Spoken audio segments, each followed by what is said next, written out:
A nation-on-edge martial law declared and rescinded. South Korea, a beacon of democracy and economic prosperity in East Asia, was recently thrust into a state of political turmoil, shaking the very foundations of its society. On December 3, 2024, President Yoon Suk Yeol made a stunning announcement. He was declaring martial law, a decision that would send ripples through the nation. The nation watched in disbelief as Yoon, a former prosecutor with a reputation for toughness, cited threats from pro-North Korean forces within the opposition as justification for this drastic measure, a move that many found hard to comprehend. The declaration of martial law, a move that evoked dark memories of South Korea's authoritarian past, sent shockwaves through the country, reminding many of a time they hoped was long behind them. It was a stark departure from the democratic norms that have defined South Korea's modern history, a history that has been marked by a steady march towards greater freedom and democracy.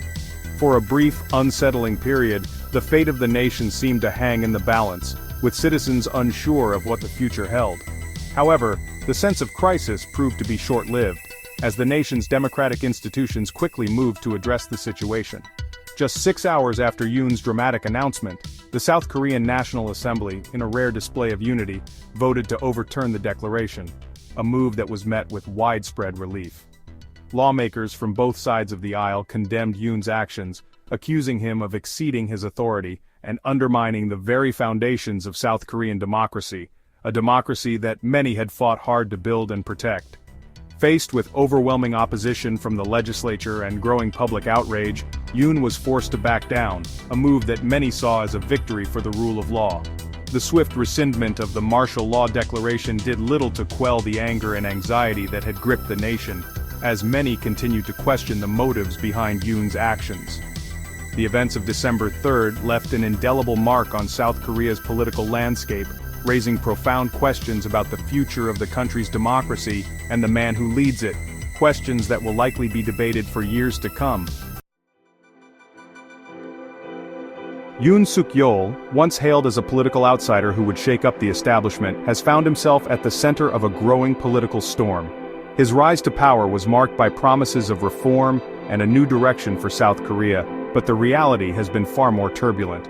Since assuming office in 2022, Yoon, a conservative hardliner, has struggled to unite a deeply divided nation. The political landscape has been fraught with challenges, and his efforts to bridge the gap between opposing factions have often fallen short. His approval ratings have plummeted in recent months, fueled by a series of political missteps and a perception that he is out of touch with the concerns of ordinary South Koreans. The public's discontent has been palpable, with many feeling that their voices are not being heard. Yoon's background as a prosecutor, while giving him a reputation for being tough on crime, has also been a liability. His prosecutorial approach to governance has been criticized as overly rigid and lacking in empathy. Critics accuse him of being too quick to resort to authoritarian tactics and of lacking the political experience and temperament to navigate the complexities of governing a democratic society. They argue that his heavy-handed methods are more suited to a courtroom than the political arena. His handling of the martial law crisis has only served to reinforce these concerns. The decision to deploy military forces in response to civil unrest has been seen as an overreach of executive power. The decision to declare martial law, even for a few short hours, has been widely condemned as a gross overreaction to a perceived threat. This move has sparked a national debate about the balance between security and civil liberties. Critics accuse Yoon of using the specter of North Korean aggression to justify a power grab, a tactic that has historical echoes in South Korea's past. An accusation that resonates deeply in a country with a long and troubled history of military rule. The memories of past authoritarian regimes are still fresh in the minds of many South Koreans. Yoon's supporters, however, argue that he was justified in taking decisive action to protect national security. They believe that his strong stance is necessary to safeguard the nation against external threats. They point to the growing threat posed by North Korea, which has ramped up its missile tests in recent months, as a clear and present danger that requires a firm response. And accuse the opposition of being soft on Pyongyang, suggesting that a more lenient approach would compromise national security. Whether Yoon's gamble will pay off or backfire remains to be seen. The coming months will be crucial in determining his political fate and the future direction of South Korea. To understand the gravity of Yoon's actions, it is essential to understand the historical context of martial law in South Korea. This context is deeply rooted in the nation's turbulent past and the struggles it has faced over the decades.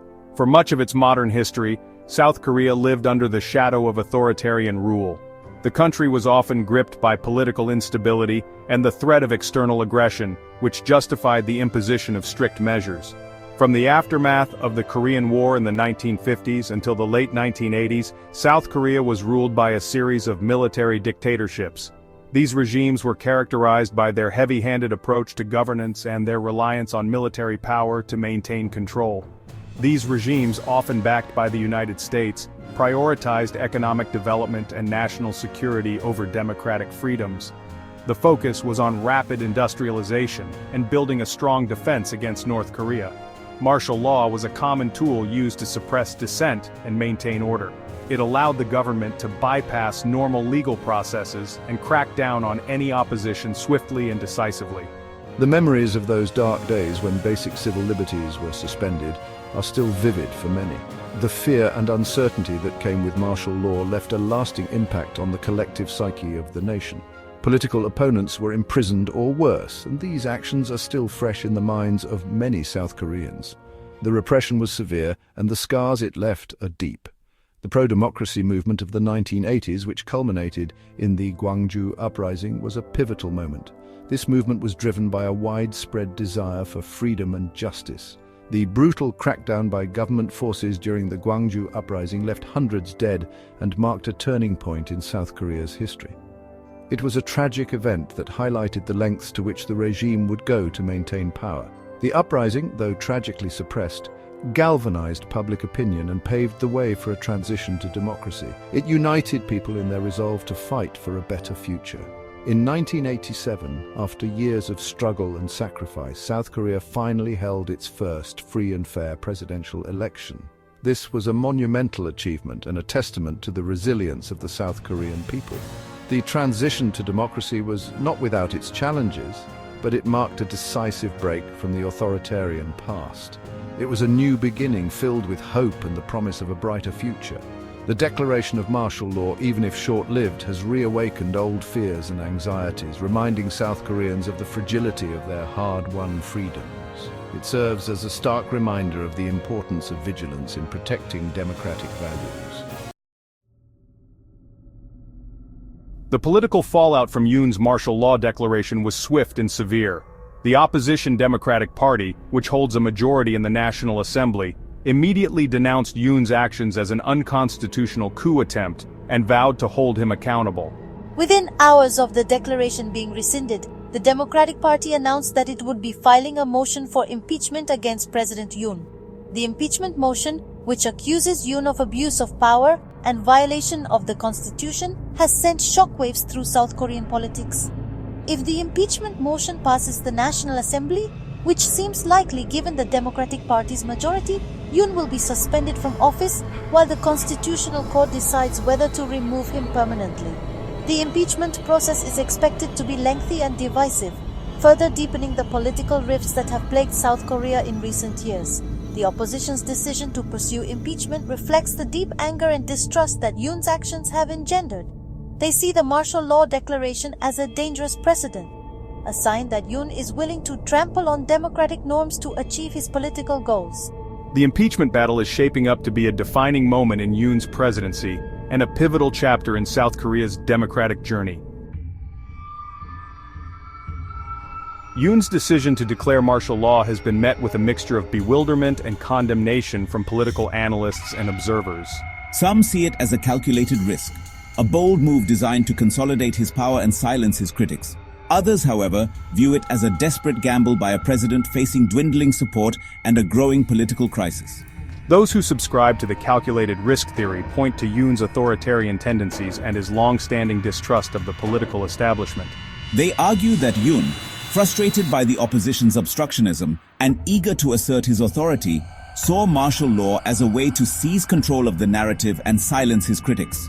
The desperate gamble theory, on the other hand, suggests that Yoon's actions were driven by panic and a sense of desperation.